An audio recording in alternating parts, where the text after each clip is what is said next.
The great hall on Earth's orbital station buzzed with laughter and celebration. Commander Hyun-woo Park stood at the viewing window, watching the colorful ships of 3 different alien species drift peacefully around the station. Today marked 50 years since Earth joined the Galactic Confederation. 50 years of peace, trade, and friendship. Beautiful sight, isn't it? Dr. So-min Lee joined him at the window. She held 2 glasses of the sweet Volanti wine that had become popular on Earth. The purple liquid sparkled like tiny stars. Hyun-woo took the glass and smiled. I never thought I'd see the day when alien ships would feel like home. Through the window they could see the elegant curves of Volanti trading vessels. The Volanti were the first aliens to contact Earth. They looked like tall, thin humans with silver skin and large, kind eyes. They brought medicine that could cure diseases Earth had fought for centuries. In return, humans shared their music and art. The Volanti loved human creativity. Near the Volanti ships floated the massive research stations of the Corvain. These aliens looked like walking trees with intelligent faces.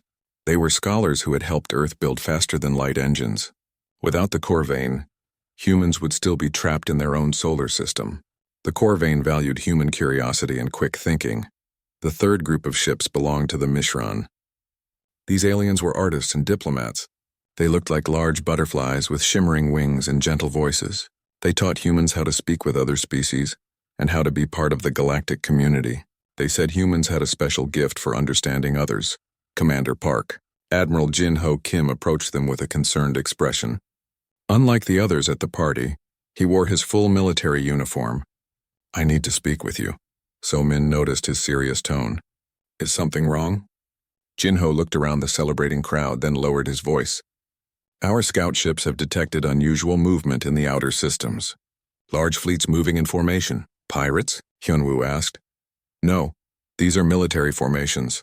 Organized, disciplined. Jin-ho pulled out a small device that projected a star map.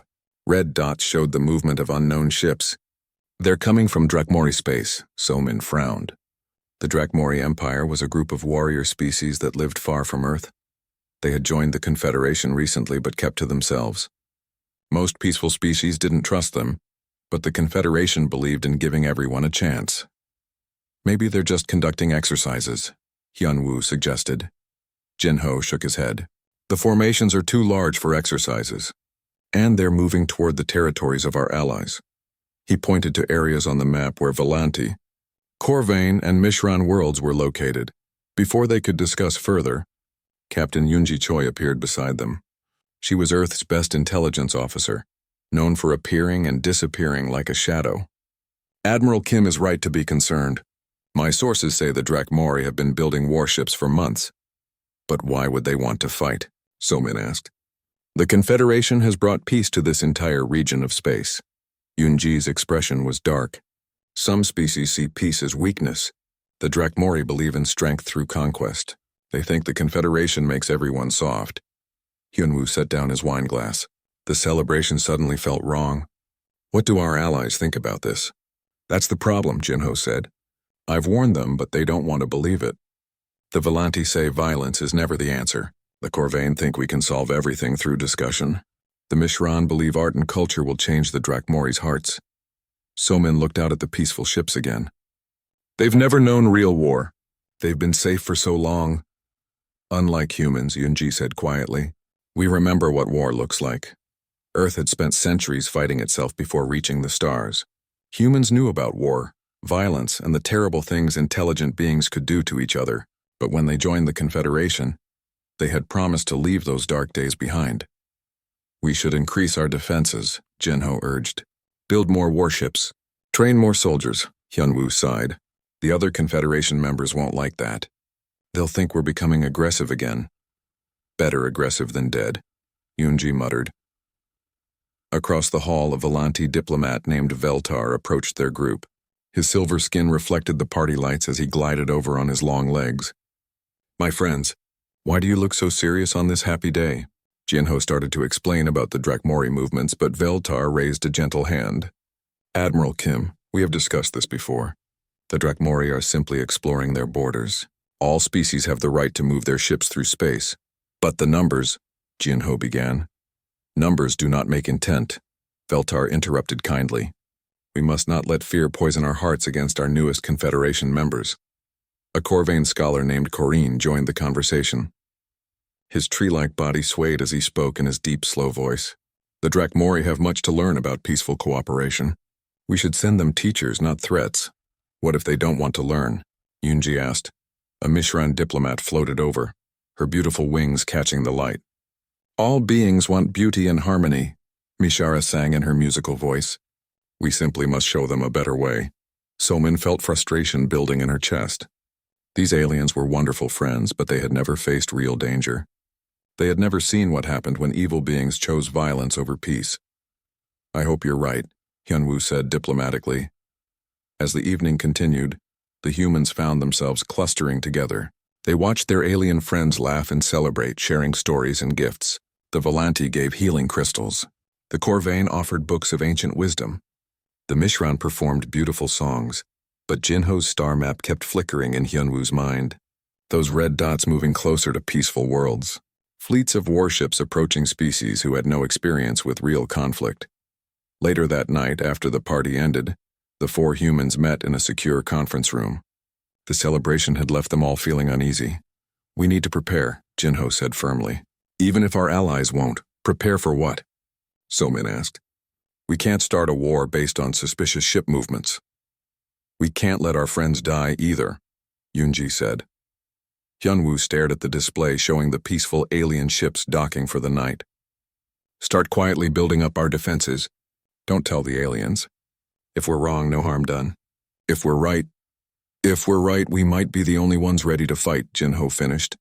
As they made their plans, none of them realized how little time they had left. Far away in the cold depths of space, Drakmori war fleets were already moving toward their targets. The peaceful species who had welcomed Earth into the stars had no idea that their greatest test was only days away. The celebration was over. The real test of the Alliance was about to begin. The attack came without warning on a Tuesday morning Earth time. Captain Yoonji Choi was running a routine patrol in her stealth ship when her sensors exploded with activity. Massive Drakmori fleets had appeared simultaneously around all three allied homeworlds. Not just a few ships, hundreds of them armed with weapons that could crack planets. Command, this is Choi, she whispered into her communicator, afraid that speaking too loud might give away her position. The Drakmori are attacking SciFiPrime, multiple heavy cruisers, planet-killer missiles. This isn't a raid. It's total war. On her screen, she watched in horror as the beautiful blue-green world of SciFiPrime was surrounded by dark Drakmori warships. The planet where 2.3 billion Phalanti lived in peaceful cities was about to become a battlefield. The first missiles struck the planet's surface like falling stars. But these weren't ordinary weapons. They were designed to cause maximum suffering. The missiles didn't just destroy buildings. They released toxins that made death slow and painful. Yoonji had to record everything, even though it made her sick to watch. Her stealth cameras captured Volanti families running from their homes as poison clouds spread through their cities. The silver-skinned beings who had brought healing to Earth were dying in agony. Please, came a weak transmission from the planet's surface. It was Veltar, the diplomat who had attended their celebration just 3 days ago. If anyone can hear this, tell our human friends we are sorry. We should have listened. We should have prepared. The transmission cut off as another wave of missiles struck the capital city. Meanwhile, 400 light-years away, Dr. So-Min Lee was visiting a Corvain research station when the attack began there too. She had come to study new medical techniques, continuing the peaceful cooperation between their species. The station suddenly shook violently. Emergency alarms began screaming throughout the corridors. Dr. Corrine, her host, moved his tree-like body as fast as possible toward the control center. What's happening? So-Min asked, running beside him. Drakmori ships, Corrine said, his deep voice filled with confusion. But this must be a mistake. We are scholars, not warriors. We have no weapons. Through the station's windows, So-Min could see the Drakmori fleet. These ships were different from the ones at SciFiPrime. They looked like giant metal spiders with glowing red eyes. Instead of quick destruction, they were using cutting beams to slice the station apart, piece by piece. They're not trying to destroy us quickly, She realized with horror. They want us to suffer. She watched as escape pods launched from other research stations. But the Drakmori ships hunted them down like predators chasing prey. They captured the pods instead of destroying them. Somin didn't want to think about what they planned to do with the prisoners. Corrine managed to get her to an emergency research pod, a small ship used for dangerous experiments. "You must escape," he told her. "Tell the galaxy what happened here. Tell them the Corvain died trying to understand, not fight." As Somin's pod shot away from the dying station, she saw Corrine and his fellow scholars standing calmly in the control room. They faced their death with dignity, still believing that knowledge and wisdom were more powerful than weapons. They were wrong. The third attack happened in the Mishran cultural system, where 3 entire worlds were devoted to art, music, and beauty. Commander Hyunwoo Park arrived there with Earth's small defensive fleet, but they were already too late. The Drakmori hadn't just killed the Mishran, they had tortured them first. The beautiful butterfly-like beings had been forced to watch. As their art was burned, their music silenced, their culture destroyed. Only then were they allowed to die. Why? Hyunwoo whispered as he stood on the bridge of his ship, looking down at the smoking ruins of what had once been the galaxy's greatest center of culture. Admiral Jin-Ho Kim stood beside him, his face hard as stone. "Because they could. Because we let them." Over the ship's communication system, they heard the final message from Mishara, the diplomat who had sung so beautifully at their celebration. Her voice was broken and weak, but she still tried to sing. "Tell our human friends," she whispered, "that beauty dies when good beings do nothing to protect it. We were wrong to trust only in peace. Some evil cannot be reasoned with." Her song ended forever. In 72 hours, it was over. 3 entire species, Earth's first and dearest friends, were extinct. The Volanti homeworld was a poisoned wasteland. The Corvain research stations were scattered debris. The Mishran cultural worlds were ash and memories. 7 billion beings who had welcomed humanity to the stars were dead. The Drakmori broadcast their victory across the galaxy. Their leader, a creature that looked like a cross between a shark and a spider, spoke in a voice like grinding metal. "Let this be a lesson to all weak species," it declared. "The age of peace is over. The Confederation is dead. Those who submitted to the soft ways of the humans and their pet allies will follow them into extinction." The message was clear. Anyone who had been friends with Earth was now a target. Back on Earth's orbital station, the same place where they had celebrated just days before, the surviving humans gathered in emergency session. The cheerful meeting hall was now dark and cold. Captain Choi played her recordings from SciFiPrime. Dr. Lee shared her escape pod's data from the Corvain massacre. Commander Park showed images from the Mishran worlds. Admiral Kim presented the final casualty count. The room was silent for a long time. Finally, Hyunwoo spoke. "The other Confederation members are offering thoughts and prayers." "Thoughts and prayers," Jin-Ho repeated bitterly. "Several neutral species have suggested we negotiate," Yoon-ji added. "They say violence only leads to more violence." "What do they suggest we negotiate?" So-min asked, her voice shaking with rage. "Our friends are dead. There's nothing left to discuss." Outside the station, other alien ships were departing. The celebration fleets that had come to honor 50 years of peace were fleeing before the Drakmori decided to target them too. Earth was alone. But as the human leaders sat in their dark room, something was changing. The species that had spent decades learning to be civilized galactic citizens was remembering what they really were. Humans who had evolved from predators. Humans who had conquered their own world through violence before reaching for the stars. Humans who had only recently learned to control their darker nature. The Drakmori had killed the beings who taught humanity to be peaceful. Now they were about to learn what humans were like when they stopped trying to be civilized. "Recall all our diplomatic ships," Hyunwoo ordered quietly. "Seal the Sol system." "Are we surrendering?" someone asked. Admiral Kim stood up slowly. His eyes were no longer those of a peacekeeping officer. They were the eyes of a warrior whose family had been murdered. "No," he said. "We're going to war." The age of human diplomacy was over. The age of human fury was about to begin. Earth changed overnight. General Daun Yun stood in the Global Defense Command Center, watching screens that showed every human colony, every Earth ship, every factory and research station. 3 days ago, she had been a peacekeeping officer managing small disputes between trading posts. Today, she was the supreme military commander of a species at war. "Status report," she ordered. "All civilian ship production has stopped," reported her aide, Major Kyung-Ho Lim. "Every factory is now building warships or weapons. All colonies are fortifying their defenses. Every human who can hold a weapon is training for combat." Through the command center's main screen, she could see the changes happening across human space. Peaceful trading stations were growing weapon platforms. Luxury passenger ships were being converted into troop transports. Even the orbital farms around Earth were installing missile systems. "What about our allies?" she asked, though she already knew the answer. "The surviving Confederation species are—" Major Lim paused, looking for diplomatic words. "They're staying neutral. They say they don't want to escalate the situation." General Yun laughed, but there was no humor in it. "Escalate?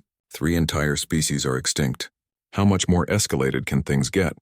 In another part of Earth, Dr. Jae-Sung Kang was working in a laboratory that had been a medical research facility just 4 days ago. Now it was designing weapons that would make the galaxy tremble. "Show me what you have," he told his team of former doctors, teachers and scientists who had volunteered to become weapons designers. Dr. Minjong Park, who used to develop medicines for children, presented her first creation. "Kinetic planet crackers," she explained. "We accelerate these projectiles to near light speed. When they hit a world, the planet splits apart." Dr. Woo Jin Cho, a former environmental scientist, showed his work. "Biological warfare agents, designed specifically for Drakmori genetics. Their immune systems have never encountered human diseases." Dr. Hyejin Kim, once a computer programmer, demonstrated her contribution: cyber warfare viruses. They turn the enemy's own artificial intelligence systems against them. Their computers will become our weapons. Dr. Kang nodded at each presentation. These people had spent their lives helping others, healing the sick, protecting the environment, creating beauty. Now they were designing death on an industrial scale. "Good work," he said quietly. "Our friends died because we weren't prepared to defend them. That will never happen again." In space, Commander Tae Min Seo was leading the construction of Earth's new Ghost Fleet. These were ships designed not for exploration or trade, but for hunting. They could move without being detected, strike without warning, and disappear before the enemy could respond. His flagship was called the Veltar's Revenge, named after the Velanti diplomat who had died trying to negotiate with the Drakmori. Every ship in his fleet was named after one of the murdered aliens. "The first squadron is ready for deployment," reported Captain Hyrene Nam, his most skilled pilot. She was young, barely 25, but she had already proven herself as a natural killer. Her fighter was painted black with silver streaks, the colors of Velanti mourning. "Where do we start?" she asked. Commander Seo looked at the star charts showing Drakmori territory. "We start by learning everything about our enemy. We capture some of them alive." "Capture?" Captain Nam sounded disappointed. "I thought we were going to kill them all." "We are," Seo assured her. "But first we need to understand how they think, how they fight, how they're organized. Our alien friends died because they didn't understand evil. We won't make that mistake." The Ghost Fleet launched from Earth under complete secrecy. The other Confederation species didn't even know the ships existed. While they debated and discussed and offered thoughts and prayers, humanity was already moving. They found their first target 3 weeks later, a Drakmori supply convoy carrying weapons and prisoners from the destroyed Corvain stations. Commander Seo watched through his ship's sensors as the alien vessels moved slowly through space, confident in their power. "Remember," he told his crews, "we're not here to destroy them quickly.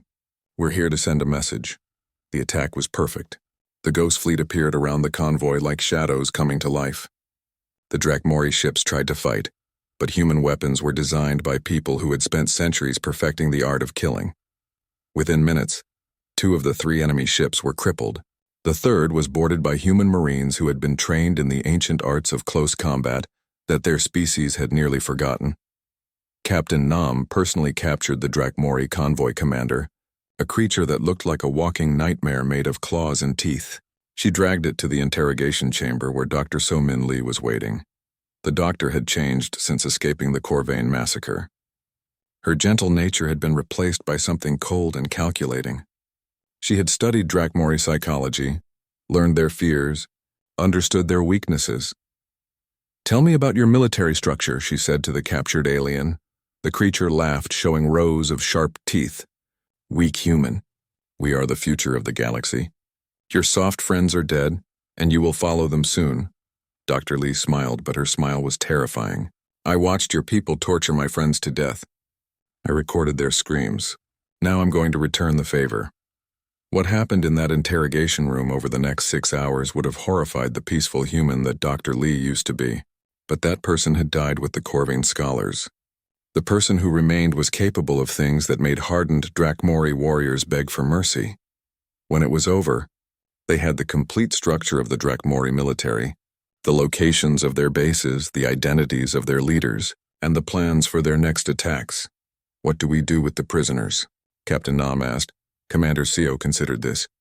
"We let them go, sir. We reprogram their ship's navigation computer with a simple message," Mihi explained. "Then we send them home to tell their leaders what they've learned." The message was short and simple. Humanity remembers. The released Drakmori ship limped back to its home base, carrying survivors who were no longer the confident conquerors they had been. They had seen something in human eyes that they had never expected, a darkness that made their own cruelty seem like child's play. When their report reached the Drakmori High Command, it caused the first flicker of doubt in species that had never known fear. The humans weren't running away or negotiating. They weren't offering tribute or begging for mercy. They were coming. Back on Earth, the transformation was complete. The species that had learned to be peaceful galactic citizens had remembered what they really were. Predators who had evolved from the most successful killers their world had ever produced. General Yoon stood before the Global Assembly, addressing representatives from every human world and colony. Behind her was a massive display showing the faces of every murdered alien. 8.7 billion pictures of the friends humanity had failed to protect. "We tried to be civilized," she said. "We tried to be peaceful. We tried to solve our problems with words instead of weapons. Our friends are dead because we forgot what we are." She gestured to the pictures behind her. "These beings trusted us to protect them. We failed them in life. We will not fail them in death." The assembly was silent, but in that silence was a promise that made the stars themselves tremble. "The Drakmori wanted war," General Yoon continued. "Now they have it. Not a civilized war with rules and mercy and negotiation. A human war. Totalva. War without limit or restraint." She paused, looking at each representative in turn. "We are no longer trying to be good galactic citizens. We are no longer trying to be civilized. We are what evolution made us, the most dangerous species this galaxy has ever seen, and we are very, very angry." The age of human restraint was over. The galaxy was about to learn why Earth's predators had conquered their own world before reaching for the stars. The galaxy had never seen warfare like this before. Admiral Jin-Ho Kim stood on the bridge of his flagship, the Corvain's Memory, watching the siege of Drakmor Station enter its 3rd month. The massive enemy fortress had been designed to withstand any attack, but not the kind of attack humans specialized in. "Status. Report," he ordered. "All supply lines to the station are cut," reported Commander Soo-Jin Park, his tactical officer. "No food, no ammunition, no medical supplies have reached them in 10 weeks. Communications? We're still broadcasting the surrender demands every hour," said Lieutenant Bora Seo, the communications expert. "Along with the recorded screams of their commanders from our previous battles." Jin-Ho nodded with satisfaction. The Drakmori had expected humanity to attack their fortress directly, sending wave after wave of ships to die against its powerful weapons. Instead, humans had surrounded it and waited. They cut off all supply routes and then began psychological warfare that slowly drove the defenders insane. Every day, human ships broadcast the voices of defeated Drakmori commanders begging for mercy. Every night they played recordings of their own species being tortured. The fortress had the strongest weapons in Drakmori space, but its defenders were slowly going crazy. "Sir," Lieutenant Seo said urgently, "We're getting a transmission from the station. Put it through." The voice that came over the speakers was broken and desperate. The Drakmori commander who had been so proud 3 months ago now sounded like a frightened child. "Please," it whispered. "We surrender. We will give you anything you want. Just make it stop. Make the voices stop." Jinho smiled coldly. "Tell them we'll consider their surrender after they've experienced what our friends experienced." Meanwhile, in the outer systems of Drakmori space, Captain Yunji Choi was conducting what humans called the Phantom Campaign. Her intelligence network had done something no other species thought possible. They had turned the Drakmori against each other using captured communication codes and psychological manipulation techniques. Her agents had convinced different Drakmori colonies that their neighbors were planning to rebel against the Central Command. Fear and paranoia spread through their empire like a disease. "The 7th Fleet is attacking the 12th Fleet," reported Agent Mi-Kyung Yu from her hidden base on a captured asteroid. "Each side thinks the other has been compromised by human spies." "What about the colony worlds?" Hunji asked. "Chaos," Agent Jun Ho-han replied with satisfaction. 3 colonies have declared independence from the central government. 2 more are in open civil war. They're destroying themselves faster than we could. Yunji watched the reports coming in from across Drakmori space. While their military leaders focused on fighting humanity's main fleet, their own empire was tearing itself apart from within. In another part of space, Lieutenant Hyarin Nam was leading her Reaper squadron on what they called executive hunts.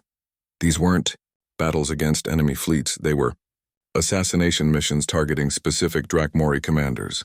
"Target identified," reported Flight Lieutenant Dong Hyun Kim through his fighter's communication system.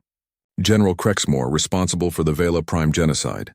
"Confirmed," Nam replied, checking her own sensors. "His ship is the large one in the center of their formation." The Reaper squadron didn't attack the entire fleet. Instead, they used precision strikes to disable the escort ships and capture the general's vessel intact. Within minutes, they had their target. General Crexmore was brought aboard Nam's command ship in chains.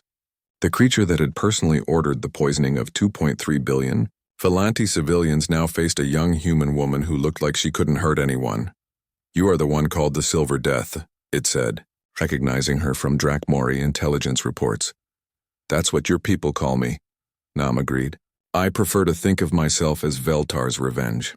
She gestured to the viewing screen which showed images from the SciFiPrime massacre. "You did this. You gave the orders."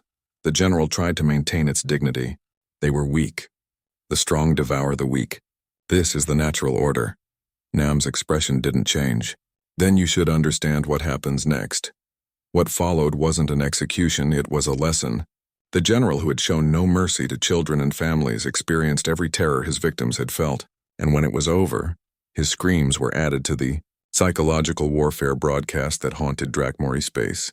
The most devastating campaign was Operation Eternal. Night, led personally by General Daeun Yoon. This wasn't an attack on military targets. It was the systematic destruction of everything that made Drakmori civilization possible. "Phase 1 complete," reported Colonel Jae Hwan. From his assault carrier, all automated mining facilities and sectors, 7 through 12, have been destroyed. "Phase 2 in progress," added Commander Young-Sik Kwan. "Orbital farming platforms are being converted to human food production. Phase 3 ready for implementation," concluded Captain Insu Choi. "The virus is ready to upload to their computer networks." General Yoon studied the tactical display showing the heart of Drakmori space.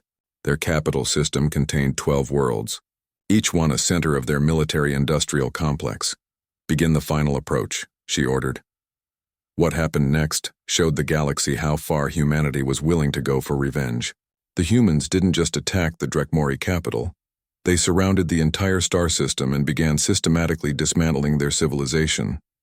Every ship that tried to escape was captured, its crew interrogated, then sent back home with messages describing what awaited them. Every attempt at communication was met with recordings of dying Volanti, Corvain and Mishran voices asking why no one had saved them. The Drakmori, who had laughed at mercy, discovered that humans could be equally merciless. But the most terrifying aspect of humanity's War wasn't their weapons or tactics, it was their patience. Where other species fought quick, decisive battles, humans were willing to take years to completely destroy their enemies. Dr. Jae Sung Kang's biological weapons didn't kill quickly. They were designed to cause maximum suffering over months or years. His computer viruses didn't just disable enemy systems, they made the Drakmori's own technology turn against them. Commander, Taemin Seo's Ghost Fleet had grown from a few dozen ships to several hundred. They appeared wherever Drakmori forces felt safe, striking without warning and disappearing before retaliation was possible. The psychological impact was devastating. Drakmori warriors who had never known fear became afraid of the dark, afraid of silence, afraid of their own shadows. Every unexplained sound might be humans coming to kill them. Reports of human atrocities spread throughout the galaxy, causing other species to question their own safety. If humans could do this to the powerful Drakmori Empire, what might they do to anyone who crossed them? We need to negotiate, urged the Centauri Council in an emergency session. The humans have gone too far. They won't listen, replied the Andromedan Trade Federation. We've tried to contact them. They ignore all diplomatic messages. What do they want? Asked the Spiral Arm Alliance. The answer came from an unexpected source, Dr. So-Min Lee, speaking at a captured Drakmori communication station that broadcasted to the entire galaxy. This is Dr. Lee of Earth, she said, her voice carrying across thousands of star systems. You want to know what humans want? We want our friends back. We want the 8.7 billion beings who died because we trusted in peace. We want the children who will never grow up, the artists who will never create, the scholars who will never discover new truths. She paused, letting the silence stretch across space. Since we can't have them back, we'll settle for justice. Complete justice. Every Drakmori who participated in the genocides will pay. Every world that supported them will be occupied. Every ship that carried their armies will be destroyed. Another pause. And when we're finished with the Drakmori, we'll turn our attention to every species that offered thoughts and prayers, while our friends were being tortured to death. You'll learn that there are consequences for standing by while evil triumphs. The broadcast ended, leaving the galaxy in stunned silence. For the first time in galactic history, an entire civilization was fleeing from humanity. Drakmori colonies were evacuating their worlds. Their fleets were scattering to the outer rim of space. Their government was secretly trying to negotiate a surrender that would save some part of their empire. But humans weren't interested in negotiation. They were interested in teaching the galaxy a lesson that would never be forgotten. The hunt was almost over. The prey had nowhere left to run.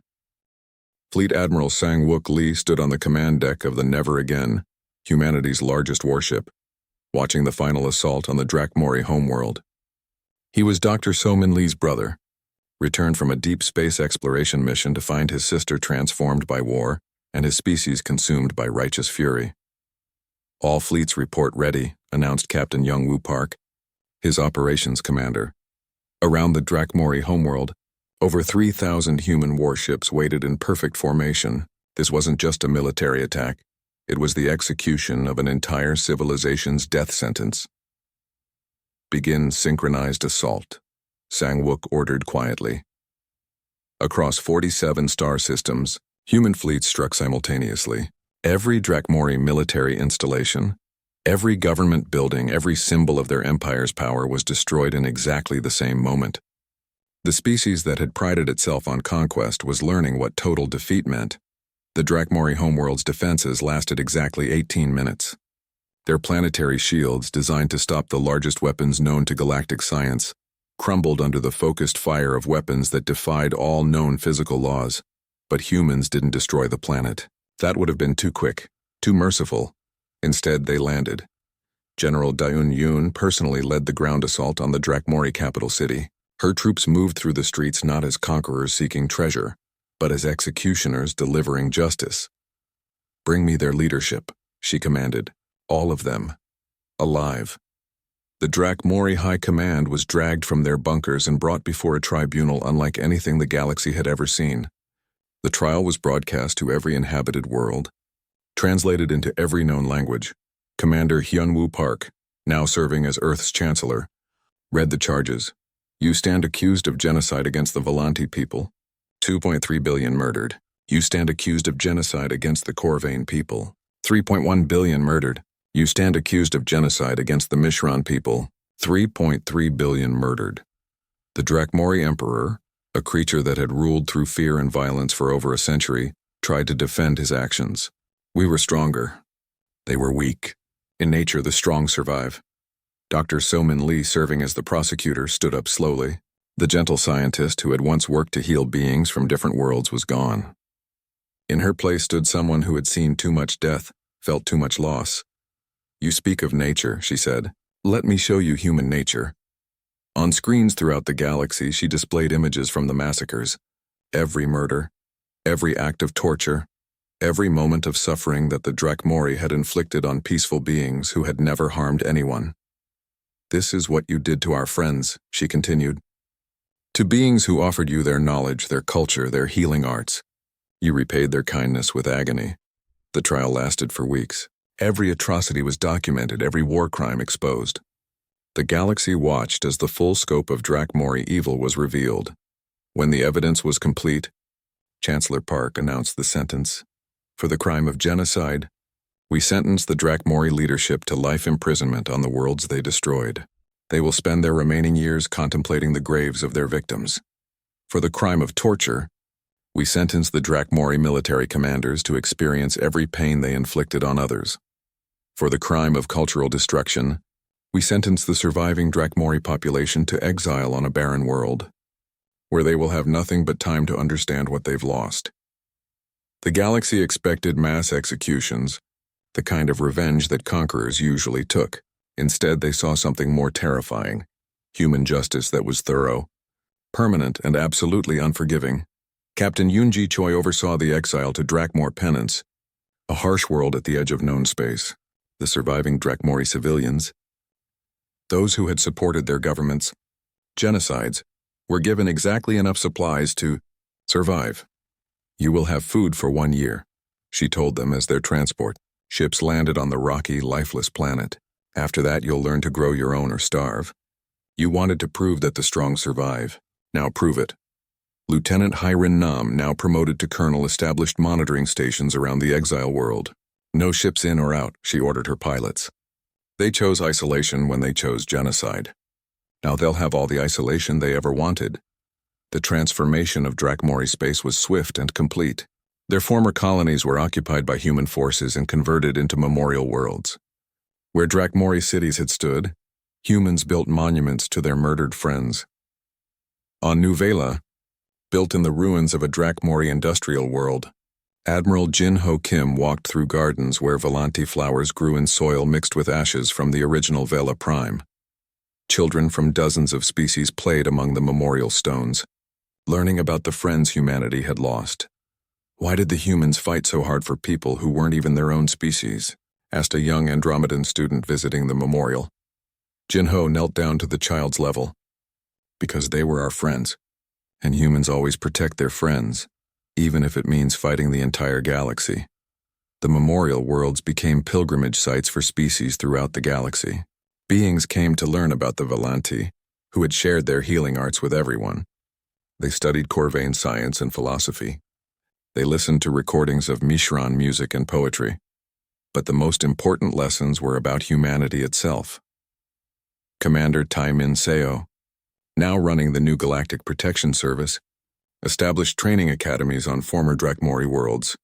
Representatives from hundreds of species came to learn human military tactics, not for conquest but for defense. The most important lesson, he told his students, is that evil exists. Some beings cannot be reasoned with, cannot be negotiated with, cannot be reformed. They can only be stopped. Dr. Jae-sung Kang converted his weapons laboratories into research centers for defensive technologies. The same scientist who had designed planet-killing weapons now focused on protecting worlds from attack. We built these terrible things because we had to, he explained to a gathering of galactic leaders. Now we'll teach you how to build defenses so that no one else ever faces what we faced. The new order that emerged from the war was unlike anything the galaxy had known. Humans didn't become conquerors or rulers. Instead, they became protectors, but protectors who had proven beyond any doubt that they could destroy anyone who threatened innocent beings. The Never Again Protocol became galactic law.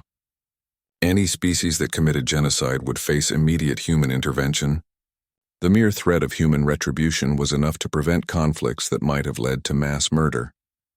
10 years after the war ended, Chancellor Park stood before the Galactic Assembly, addressing the largest gathering of species in recorded history. "We didn't want this responsibility," he said, looking out at representatives from thousands of worlds. "We wanted to be explorers, traders, students of the universe. The Drakmori forced us to become something else." Behind him, holographic images showed the memorial worlds, the defense academies, the peacekeeping fleets that now patrolled the galaxy. "But we've learned something important," he continued. "Peace isn't the absence of conflict. Peace is what happens when good beings are willing to fight for what's right, when they're willing to stand up to evil no matter the cost." He gestured to the empty seats in the assembly, the places that would have been occupied by Volanti, Corvain, and Mishran delegates if they had survived. "Our friends died because we weren't ready to protect them. That will never happen again. We promise you this.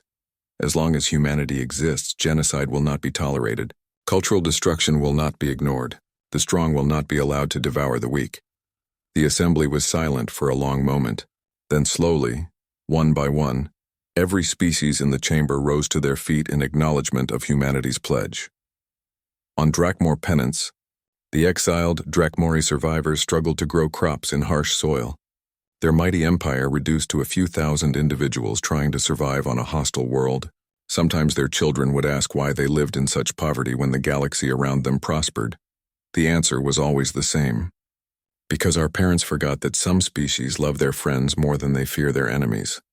In the memorial gardens of Nuvela, Admiral Kim stood among flowers that bloomed in memory of the dead, watching children from dozens of species play together in perfect safety. When reporters asked him why humanity had fought so hard for extinct aliens, his answer became legendary throughout the galaxy. "They were our friends. We promised to remember them." Humans always keep their promises, especially the ones that matter.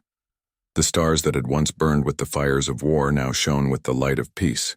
But it was a peace protected by the promise that anyone who threatened it would face the fury of a species that had learned to love deeply and fight without mercy. The galaxy had learned its lesson. Humanity's friends were safe forever.